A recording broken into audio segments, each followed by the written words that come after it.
Algérie Ferry, les agences en France fermées après des tensions. À l'approche de la saison estivale, la demande va crescendo sur les billets de transport aérien et maritime entre la France et l'Algérie, alors que l'offre demeure insuffisante. Hier lundi 17 mai, Algérie Ferry a annoncé le lancement de la vente de ses traversées pour l'été. Dès l'annonce de la nouvelle, des centaines d'Algériens se sont rués vers les agences de la compagnie maritime nationale en France. Des scènes de pagaille ont été enregistrées dans les agences Algérie Ferry à Paris, Marseille, Lille et Lyon. Des clients ont passé la nuit devant l'agence de Lyon et une bagarre a éclaté devant celle de Paris. Algérie Ferry, fermeture des agences en France pour éviter des dérapages dans les agences Algérie Ferry en France. Il semble que la situation est intenable, à en croire un député de l'émigration. Tefayk Kodim s'est enquis de la situation dans les agences de Marseille, Lyon, Paris et Lille et en fait un constat accablant, décrivant une anarchie totale et concluant à une humiliation de la communauté et du pays et à un échec sans pareil dans la gestion du dossier du transport. Selon le parlementaire, des instructions ont été données aujourd'hui pour la fermeture des agences afin d'éviter de graves conséquences, comme l'enregistrement de victimes dans les bousculades et agressions, l'intervention des services de sécurité français pour fermer les agences pour atteinte à l'ordre public, l'évacuation des employés par les forces anti-émeutes françaises et la présence des médias qui rapporteraient une image négative de l'Algérie. Le député a saisi le Premier ministre et le ministre des Transports, auquel il demande de situer les responsabilités des uns et des autres dans ce qui se passe et qui n'est, selon lui, ni dans l'intérêt de la communauté, ni dans celui des consuls, des sociétés de transport, de l'économie nationale et de l'image de l'Algérie. Algérie Ferry, un député dénonce ce qui se passe aujourd'hui ne va que dans l'intérêt des ennemis de l'Algérie et de ceux qui veulent éloigner la communauté de son pays. Laisser perdurer une telle situation c'est pousser vers la colère, l'anarchie et l'inconnu, met-il en garde.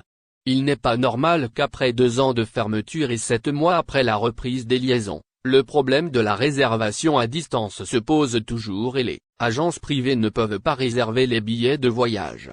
Malgré cela, les responsables de cette situation sont toujours en poste et ne rendent pas des comptes, s'indigne Tefayk Kodim. Le respect de la communauté ne se fait pas à travers les slogans creux déconnectés de la réalité amère qu'elle vit, mais par la prise en charge rapide de ses problèmes et de ses préoccupations, assène la frontière, vol, prix des billets, ce qu'a dit le président Tebboune. Le président de la République Abdelmadjid Tebboune s'est exprimé, hier, sur la question des vols d'Air Algérie et les prix des billets. À un mois du début de la saison estivale, les Algériens établis à l'étranger sont nombreux à vouloir rentrer passer leurs vacances en Algérie après 2 ans de crise sanitaire qui les ont éloignés de leur famille. Toutefois, les membres de la communauté algérienne à l'étranger se plaignent des prix des billets jugés chers et du nombre de vols qui est limité. Lors du dernier Conseil des ministres, le chef de l'État a approuvé le programme de la compagnie Air Algérie spéciale saison estivale.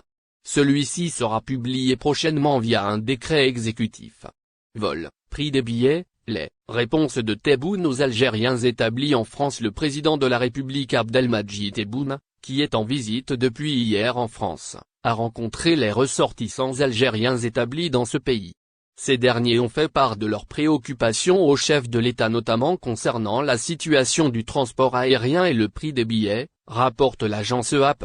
En réponse à ces préoccupations des Algériens de l'étranger, rapporte l'AP, le président Tebboune a appelé qu'il a autorisé Air Algérie à acquérir 15 nouveaux avions pour renforcer sa flotte et améliorer les conditions de transport pour la communauté algérienne. En outre, le président a demandé au ministre des Transports d'entamer une révision des prix des billets de transport aérien et maritime en faveur des Algériens de l'étranger. Le chef de l'État rappelait, par ailleurs, les efforts consentis par l'État durant la crise sanitaire notamment pour le rapatriement des Algériens bloqués à rejouer match Algérie-Cameroun, le ministre de la Jeunesse et des Sports explique. Le ministre de la Jeunesse et des Sports s'est exprimé concernant la décision de la FIFA après les litiges du match Algérie-Cameroun. Après la réponse de la FIFA suite au recours déposé par la FAF concernant le match Algérie-Cameroun, le ministre algérien de la Jeunesse et des Sports s'est exprimé. En effet, Abderrazak Sebiag s'est engagé à explorer toutes les voies de recours possibles. Et ce, afin de faire entendre la voix de l'Algérie dans cette affaire. En effet, la FIFA a adressé un courrier en réponse au recours déposé après le match Algérie-Cameroun. La réponse de l'instance internationale de football a mis fin au suspens en rejetant la requête de l'Algérie. Pour rappel, le match retour des barrages de la Coupe du Monde, qui a opposé l'Algérie au Cameroun, a été secoué par une grande polémique liée à l'arbitrage. Cette rencontre a été dirigée par l'arbitre gambien, Bakary Gassama, qui selon les Algériens a fait plusieurs erreurs d'arbitrage. Ces erreurs ont justement conduit à la défaite des Verts et leur élimination de la Coupe du Monde. Celle qui se déroulera au Qatar. D'ailleurs, la pilule est très mal passée pour les joueurs, mais aussi pour les supporters et la FAF. Cette dernière a décidé d'introduire un recours auprès de la FIFA. Match Algérie-Cameroun, rejet du recours de la FAF par la FIFA.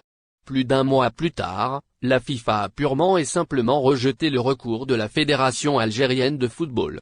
L'instance internationale, dans sa missive, assure avoir pris en connaissance et étudié tous les incidents survenus lors du match. Mais regrette que la vision des Algériens les ait conduits à croire que l'arbitrage a joué un rôle dans le déroulement et le résultat du match.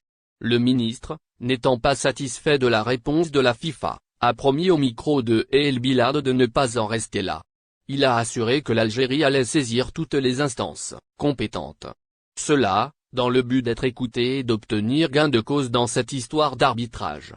Celle qui est devenue, en peu de temps, une affaire n'a enfin rejoué le match Algérie-Cameroun, de nouvelles accusations. En première ligne pour dénoncer un supposé scandale à l'occasion du match retour entre l'Algérie et le Cameroun, le journaliste Hafid Deradji en a remis une couche sur les réseaux sociaux.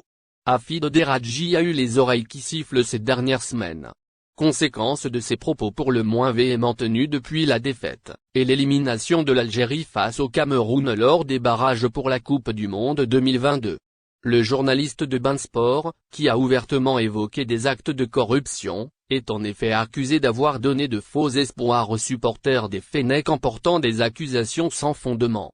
Tous ces gens qui ont donné de faux espoirs ont des comptes à rendre, à commencer par des gens importants du football algérien, a ainsi lancé Romain Molinac, considérant que s'il y avait effectivement eu des erreurs d'arbitrage de la part de Bakary Gassama, elles ne suffisaient pas à faire rejouer le match comme le souhaitait la Fédération algérienne de football. Mais Hafid Deradji n'en démord pas, les instances sont corrompues. N'oubliez pas abonnez-vous à notre chaîne Olive News et activez les notifications pour recevoir nos publications en temps réel.